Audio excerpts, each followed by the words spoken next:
Oh, greetings, everyone.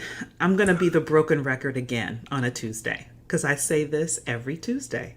This is my favorite day of the week now.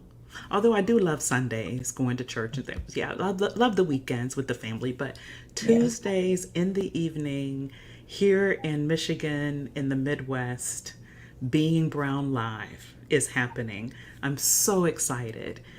And all of you have heard me talk about how blessed and fortunate I have been to have phenomenal guests. I mean, people that have crossed my path that I truly believe uh, were destiny intersections. This one right here, I have to say, it just tops it. Because when I met this young lady through a mutual friend, Mimi Brown, I mean, June 1st, I didn't have a guest scheduled, y'all. I just need to be real. I did not have a guest scheduled until I met this fabulous woman. And I was like, oh my gosh, if your schedule's available, you have to come and share your story. So we're going to get right into this because this is truly a destiny intersection for me. And when this session is done, you guys are going to completely understand why I am so blessed and honored to know Monique Wells. Monique Wells is a director of diversity, equity, and inclusion at DTE Energy. She's responsible for accelerating DTE's progress in building a workplace where everyone feels valued and able to contribute their best energy towards serving their customers, communities, and each other. Monique graduated from Michigan Technological University, and we're going to get into that in this session. So, for those of you that are not from Michigan, you're going to understand why that is so important. With an associate's degree in chemical engineering technology and a bachelor's degree in chemical engineering, Monique went on to complete her master's degree in career and technical education from the University of Toledo and is a licensed educator in the state of Ohio. Prior to joining DTE, February 2021, Wells served as DED and Inclusion Project Manager at Consumers Energy, where she supported the Inclusion and Strategic Sourcing Department. In this role, Monique was responsible for the development and deployment of diversity, equity, and inclusion company wide strategy. In this capacity, she led cross functional corporate and operational teams in the design, implementation, and execution of DE&I goals. Excuse me, metrics and continuous improvement plans. Excuse me. Monique serves on the College of Engineering Advisory Board. Oh my gosh. Excuse me, you guys. Okay, so my voice is like not even cooperating because I'm so excited for this woman. Monique serves on the College of Engineering Advisory Board, Michigan Technological, and Engineering Advisory Board for the Spring Arbor University. Oh, I'm very familiar with Spring Arbor. She continues to be a passionate advocate for STEM, equity, and literacy in the state of Michigan through her support for FIRST Robotics programming and organizations like FIRST in Michigan. And with that, Monique Wells, welcome to Brean Brown at Work. It is such an honor to have you with me. I mean, I couldn't even speak. I mean, my voice was just not cooperating with me because of the level of adrenaline and excitement that I have for this session tonight. Monique, welcome to Being Brown. Thank you, Linda. I too am excited from our first conversation. I said, how are we going to keep this to 30 minutes? You are a Exactly. mastermind because when we get together, there's a flow that just it's very organic. And I thank you Yes. for the partnership we now have in doing life together. And so I'm glad that we can have this conversation and share it with others today. I so agree with you, Monique, because when we met, to your point, I mean, it started from an introduction. Then Yeah. we did our Zoom meeting, and I Mhm. felt like I've known you for Yeah. years. And that's because of the kindred spirit and the like journey that we've had somewhat in our personal and a lot in our professional life. So we have connected early on, and that's why I needed this audience to hear from you. It is going to be difficult to keep this to 30 minutes, but that's Mhm. okay because people are going to see you again because we are going to stay connected and Right. they'll see you again. So, let's get into this, Monique, because what really struck me when we first met was the fact that, and I know my audience is going to relate and connect to you immediately as well, because as Black and brown women, we have this foundational similar experience, and that is recognizing how others see us in the corporate space, which then can affect, unfortunately, to how we see ourselves. Mhm. So, if we could, let's go back in your career. I believe early on it was Dow Chemical, correct? Mhm. Early on? It Share a was. little bit about your early career experience. Yeah, so thank you for taking me back. Oh my goodness. My early experience, it was very eye-opening for me to leave tech and go to Dow. I had a really beautiful coming of age experience at Michigan Tech. Oh, yeah, you know what? Don't Really? mean to interrupt you. Let's give our audience a little bit of flavor of what Michigan Tech Okay. is, because not Okay. everybody's from Michigan. So, yes, do That's that. true. That's true. Let me Yes, go back. yes, So, yes. born and raised in Detroit, graduated from King High School, and I was in the Math, Science, and Applied Technology program there. And that just created a really great channel and funnel for me into the engineering sciences. And so, Michigan Tech was way up there on the list. Myself and several others from our high school went to Michigan Tech. And I can tell you that Michigan Tech is this. So everybody pulls out their hand when they talk about Michigan. It's in the Upper Yes. Peninsula, and so it's about where you get to when you're about to fall off the earth. Really, it just feels like it's that far north. Many people are so amazed that Michigan can have regions that it takes 10 or 11 hours to get to, but Michigan Mm-hmm. is quite a trek from Detroit. And so when I went to Michigan Tech for a summer youth program prior to graduating, it was just amazing. And so my career there, or my education there, was not the norm. I'm a city girl that came from Detroit. I went to Michigan Tech. There's a very low percentage of minorities there, Right. Mm-hmm. but it was a home for me. Mm. I went there, and a place where you would think, wow, you're so different. This is something that should be, feel feel as if you're outside of your norm. Started to feel very, very comfortable for me. And so that's not to say that there weren't some adjustments there, but I started to see really my capabilities there. I had professors that would just pour into me. And that was not something I was used to. We know Detroit is very racially divided. So my high Yes. school was not like others around the state. It was not very diverse. And so when I went up to Michigan Tech, it was very apparent that there can be other people in this world who could see what's inside of you and deposit and plant. And so, Mm-hmm. long story short, very great career, but it was just preparation. Mm. Would become, my career in the engineering sciences, where I would again be very used to the fact that there were not many minorities, or not many that would look like me in these settings. And so after leaving Michigan Tech and going to Dow Chemical, it was eye opening, right? So I was one of very few minorities in the production plants working with the unionized workforce. And it became very obvious to me that there was still some stuff I had to work through, Mm. like still some things that I didn't fully know about myself, right? So I very quickly became aware of there's a difference between me and the people who are here.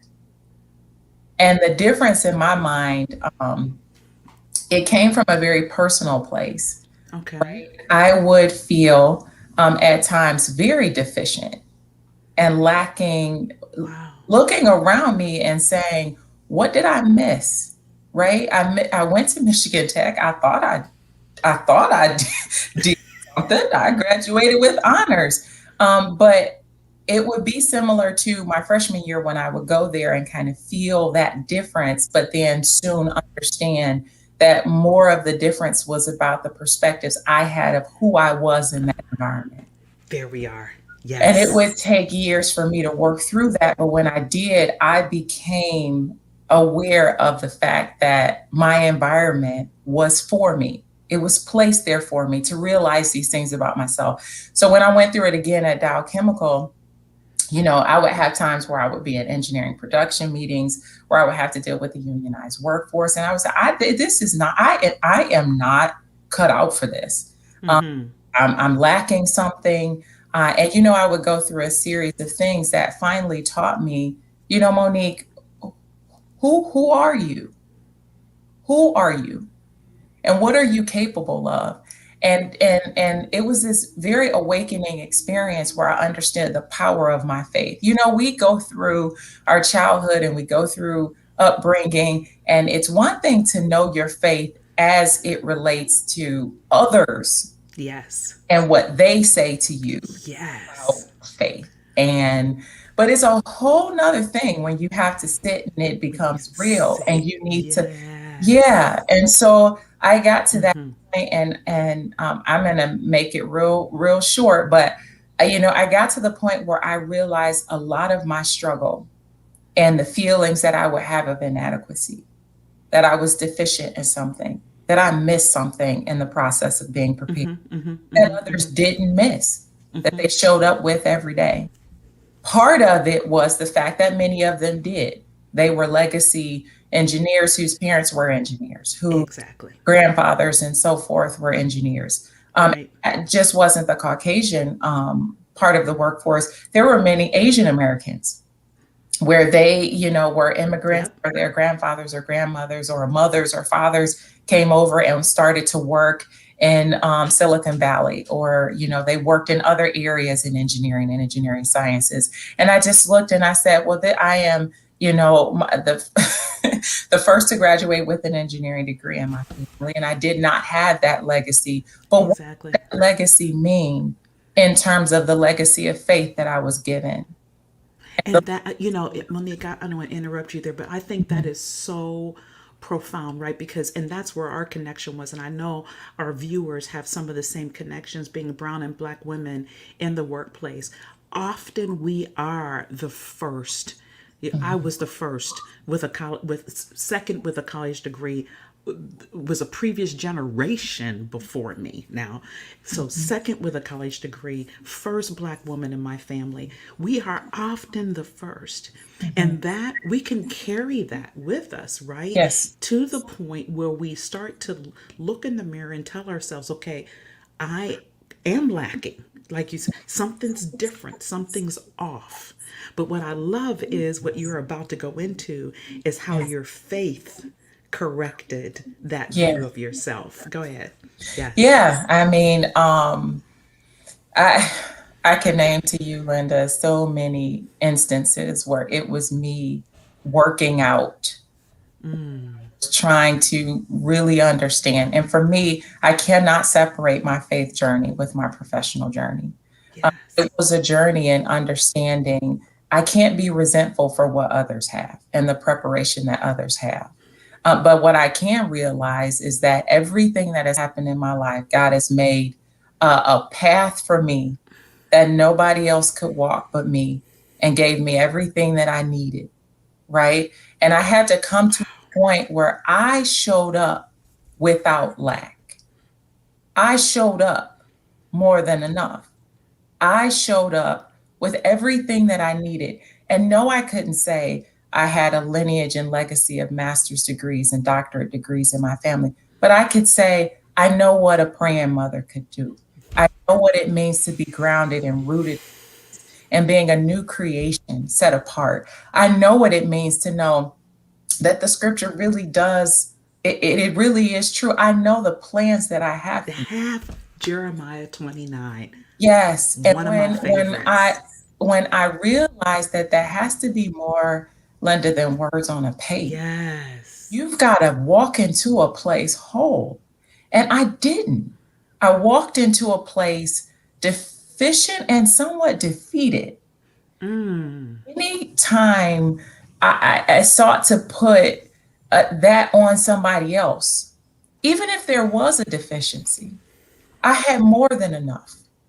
That the thing that my mother, my father raised me on was the power of prayer. Mm-hmm. If there is Mm-hmm. anything that you need, you take it to the Lord in prayer. And so when I show up, I can't blame anyone for showing up deficient when I have the ability to pray for everything that I need.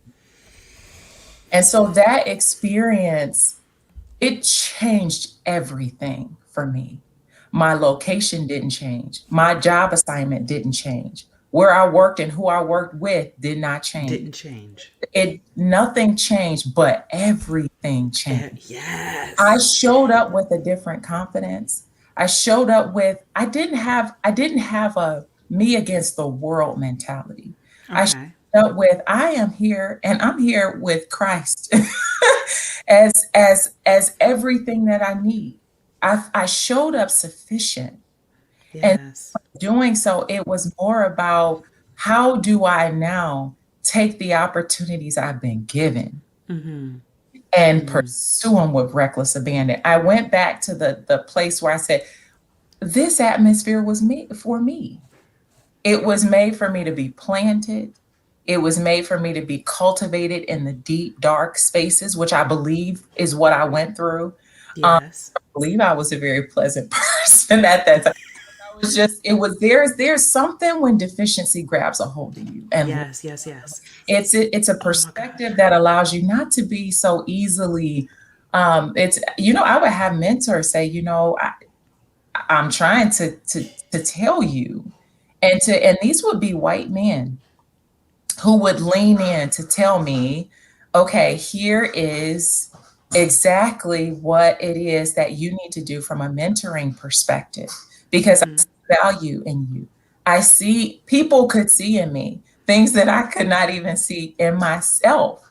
And Yes. have people leaning in that way, then understanding that this environment, this atmosphere was for you, I started to look for what was there for me, Wow. or the support. Yes. Somehow when you show up in a deficiency space, I think you miss what's there for you to help you succeed. Yes, Monique, I want to really, really highlight what you just said. Deficiency can have a positive purpose, but it's a mindset, right? We have to know. And I tell my audience and my clients all the time, your personal life is not separate or different from your professional life. The two are intermingled, the two are the same, right? We can't split ourselves in half. So the fact that you understood who you were spiritually, and that irrespective of the situation, there was worth, purpose in you being there, there was a growth opportunity in you being there, all of it had a end goal, right? And Yes. it's about us and our mindset.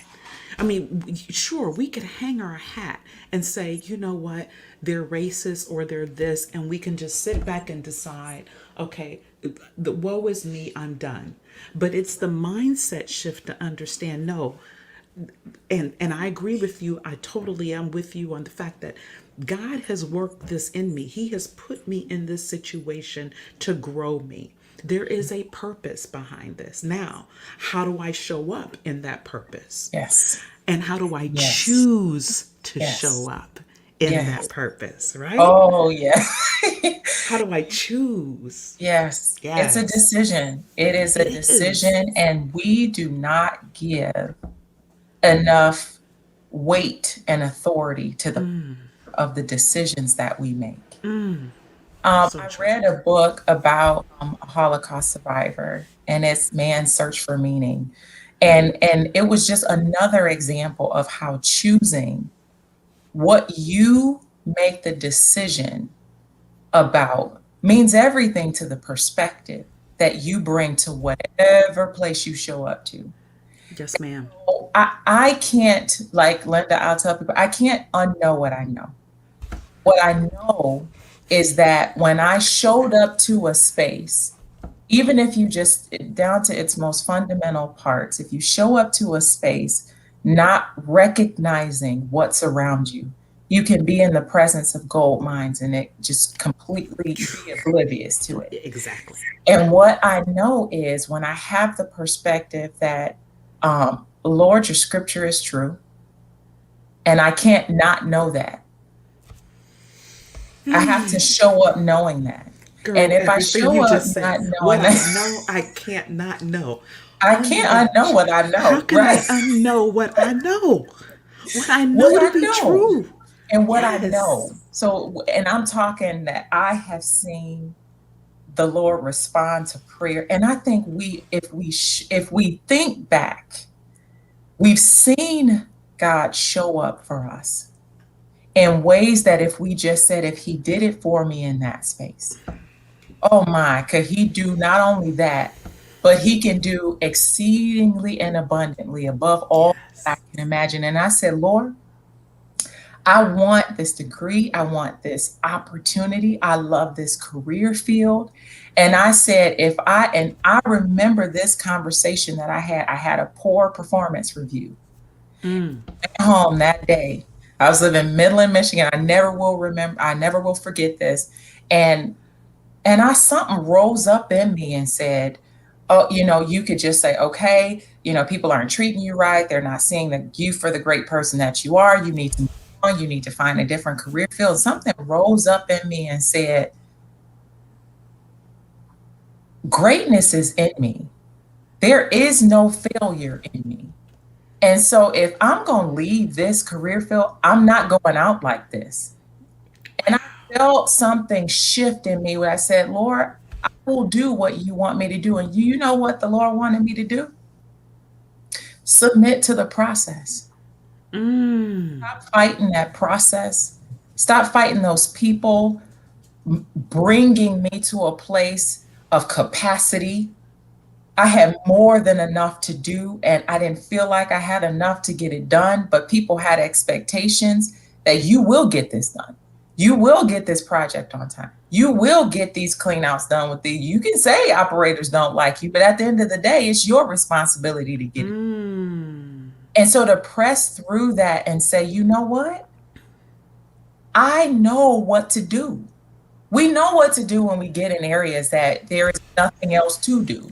But what we don't know how to do is go there in the beginning and say, Lord, I'm here. Make your way for me. Make your Yes. path for me. And help me to be submissive in the process to you as you use these situations. If the situation is for you, you better believe you're going to Yes. rip out of it. He can. And see, we don't think about in Psalms 23 when we talk about having a table for you in the presence of your enemies. Mm-hmm. Mm-hmm. Who Mm-hmm. do you sit at tables with?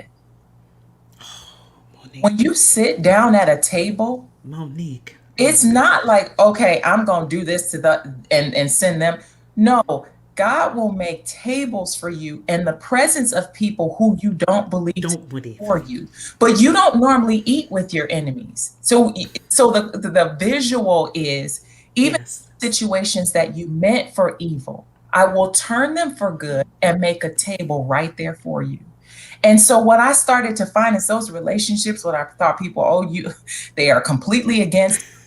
It was my process for God to Mm. move me past myself and say, even if they were against you, Yes. I'm in you. I am you in the earth.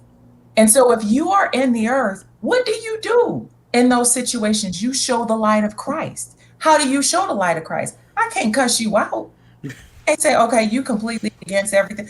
I show what happens when you are supposed to be walking with the life that Christ gave you, Yes. the ability to walk through any doors, to speak and work with anybody, to Yes. take what could destroy your and bring life And out of it bring good. Yes. to bring good. Yes. See, And it look. changed, Linda, everything. Oh, I know it. Look, Monique, it's six. It's all five See, minutes I left. told See, you. I I told knew, you. and I'm seeing comments. The comments. I know, y'all. This is good. This is good stuff. I know it is. And there's 5 minutes left. That's why we have to bring Miss Monique back, because this will not be Yes. the last time. And I'm thinking about Monique doing a conference in 2022 called the Being Conference. I'm praying about it now, right now, but it came to me through previous podcast guests, and I'm thinking about doing it. So, y'all might see Miss Monique on the stage talking about some of this stuff in the future. But Monique, if you had to give 3 to 5 as we close out this session, if you had to give those women that are listening to us, and we've got some men that follow me too, but if you had to give them 3 to 5 things that you think are paramount to them having the perspective mindset shift that you had and experienced, such that they can move forward in spite of the situation, move forward knowing that they have everything, as you said, everything that they need, what would you give them? What would be your 3 to 5? Hey, this is what you do. This is, keep this with you, carry this with you if you find yourselves in a workplace environment that right now feels like it's tearing you down. Yeah, that would be very simple. I can run it quick to make sure we don't go over. The first thing, and I'll just say from my perspective here, because I Yes, know there are absolutely. many people. From my perspective, is my identity in Christ has to supersede any other reflections or representations I have for myself. I am an African American. Yes, I am one of few females at work. Yes, I'm in spaces where I am the only. But what goes above and beyond all that is I am a child of God. Identity is in Christ. That was Yes. the first thing. And if, there are some of you who say, I'm still trying to find out what that is. The important thing is to understand your identity has nothing to do with what people see when they look at you. Very little of your identity is the perspective of others on you. And the question then becomes, who are you? Right? The second thing Yes. is just an understanding that you can show up to places with a perspective that will influence how people treat you. If you are a happy person on the inside, to them who want friends, show yourself friendly. Friendly. Yes. When people can tell, right, what you Yes. show up with, and Yes. sometimes it's their responses to what they see unspoken in you that sometimes people react to. So show up authentic, but show up in who it is that what it is that makes you great. And the third thing is always be strengths minded. What strengths are you bringing to the table? Or Yes. what is it that you offer, the atmospheres that you show up in that nobody else can offer, and start looking for opportunities to plant those seeds and be great wherever you show up. Look, that right there. I mean, that 30 minutes has come and It's gone. gone. Yeah. Y'all, look, now you Thank see. you, Linda. Oh, Monique, please. Now all of you guys see. You see why when I met this woman through Mimi Brown, I mean, it was immediate. And I'm sure you felt the connection. I can see in the comments, you guys are connecting. Everything she's talking about is resonating with you. Monique, I am so honored. Thank you for taking time out of your Thank evening you. and dropping these nuggets, these jewels, this God-led wisdom with my audience on Being Brown at Work. I'm telling you, don't worry. I know you guys are all work. Hey, look, this was too fast. I get it. Yeah. It's over too soon. I get it. She will be back. Monique, Yes. again, thank you so very much. Any Thank of you, you. if you're interested in connecting with me, there's links in whatever vehicle that you're watching this on. You can connect with me and we can work together towards what Monique just talked about. And that is shifting your mindset and giving you the proper perspective. And if there you have a spiritual life where God is the foundation, which He is of mine and He is of Monique's, if you see, I would love to support you in your career journey. But for that, that is the end of Being Brown Live. And Monique, thank you so much. Thank you Thank so you. much. Thank you.